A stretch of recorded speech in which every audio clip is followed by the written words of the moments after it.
Gli Etruschi abitano una regione che produce di tutto e, impegnandosi nel lavoro, hanno frutti con cui possono non solo nutrirsi a sufficienza, ma anche concedersi una vita di piaceri e di lusso.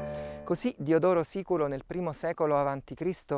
ricordava quella che è stata una delle prerogative degli Etruschi, la fertilità e la ricchezza dei luoghi nei quali scelsero di insediarsi.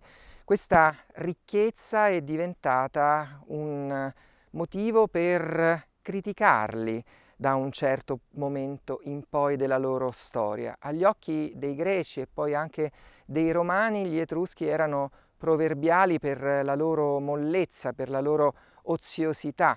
Orazio ha reso celeberrimo l'obesus etruscus, quello che noi vediamo e immaginiamo attraverso quei sarcofagi di III e II secolo a.C., in particolare da Tarquinia, dove si vedono uomini di grande stazza adagiati su un letto per l'eternità, così come facevano durante la vita quotidiana, bevendo del buon vino o banchettando.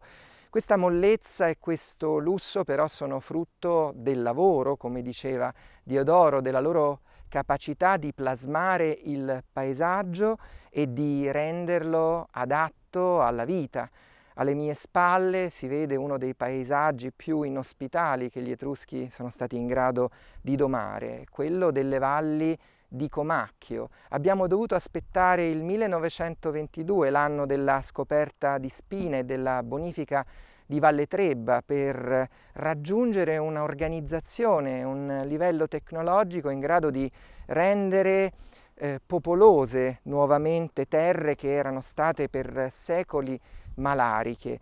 Gli Etruschi hanno fatto lo stesso, lo hanno fatto oltre 2 millenni prima e hanno dovuto raggiungere però quel livello organizzativo che nel VI secolo ha consentito ad una federazione di città dell'Etruria Padana, con l'aiuto delle città tirreniche e dell'Etruria interna, di realizzare qualcosa di grandioso, un'opera sistematica di bonifica che ha consentito di fondare intorno al 530-520 a.C.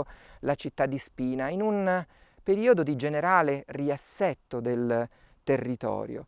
Nei secoli precedenti queste zone non erano disabitate, lo dimostra il transito di merci che ha sempre caratterizzato il Po con i suoi affluenti e la sua foce.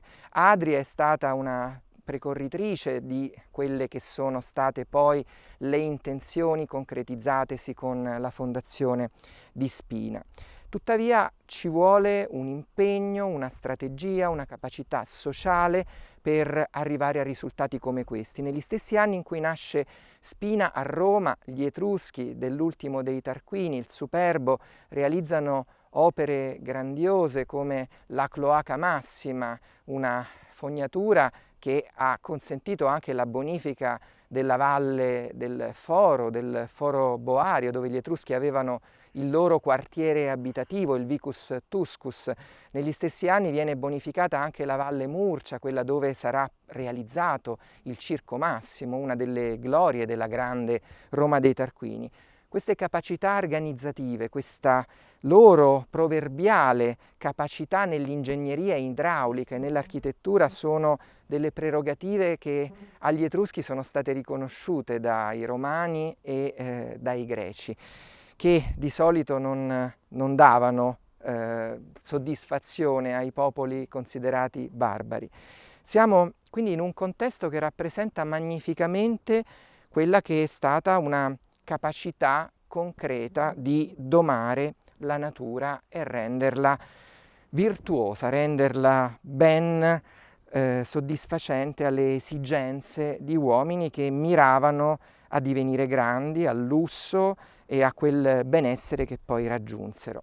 Nelle isole Elettridi, che si trovano nel Golfo dell'Adriatico, dicono che ci siano 2 statue, una di stagno, una di bronzo, lavorate in stile arcaico. Si dice che sono opera di Dedalo, ricordo del passato, di quando egli, fuggendo Minosse dalla Sicilia e da Creta, si spinse in questi luoghi Dicono che il fiume Eridano abbia formato davanti alla foce queste isole. C'è anche una palude, secondo quanto si racconta, presso il fiume, la cui acqua è calda, esala da essa un odore pesante ed aspro, gli animali non vi si abbeverano e gli uccelli non possono sorvolarlo perché cadono e muoiono.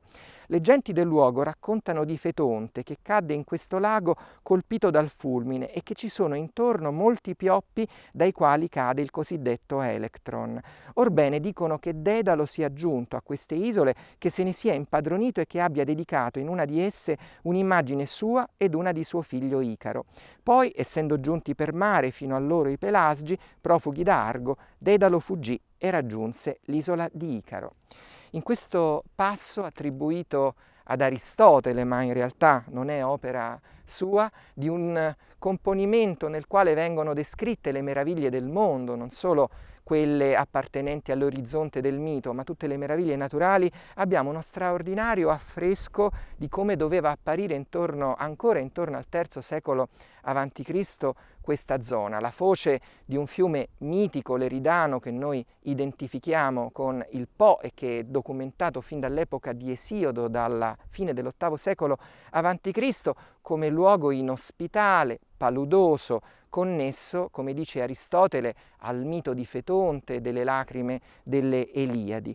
Ma questa connessione a Dedalo di questi luoghi è rivelatrice di quanto ho detto poco fa, è una metafora che collega la capacità di vivere in questi luoghi, alla foce del Po, dove erano le isole Elettridi, al più grande inventore del mito, dell'antichità, Dedalo, colui che aveva realizzato il labirinto, che aveva dotato se stesso e Icaro di ali con le quali volare, che aveva realizzato automi, sculture straordinarie come quelle che li raffiguravano alla foce del Po, secondo questo passo. C'è un vaso al Museo di Villa Giulia straordinario, un'olpe di Bucchero risalente al 640 a.C. che raffigura Medea, il mito degli Argonauti, e raffigura anche ad una delle estremità Dedalo con le ali, Taitale in etrusco. Non conosciamo nessi fra il mito degli Argonauti e quello di Dedalo, ma sappiamo che anche gli Argonauti si fermarono alla foce del Po lungo l'Eridano e quindi chissà, forse quel vaso che precede di oltre un secolo la nascita di Spina racconta una leggenda che si è persa, che non si è conservata, una leggenda che doveva unire gli Argonauti a Dedalo.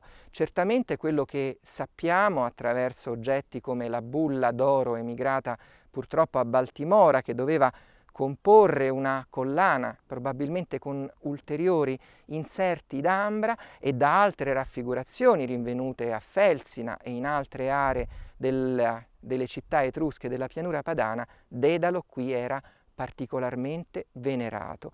E questa venerazione non faceva altro che richiamare quanto gli etruschi di sé sapevano: essere maestri dell'idraulica e l'orgoglio per essere riusciti a rendere non solo abitabili e fertili questi luoghi, ma a trasformare la pianura padana in un motore economico per l'intera Etruria. Quelle pianure padana e campana che fecero grande l'Etruria, come ricordava Polibio ancora nel II secolo a.C., e che resero gli Etruschi in grado di dominare su quasi tutta l'Italia, come ricordavano Tito Livio e Catone. Pene omnis Italia in Tuscorum iure fuerat, dicevano, e questa è la grandezza degli Etruschi e un'eredità che ci hanno lasciato.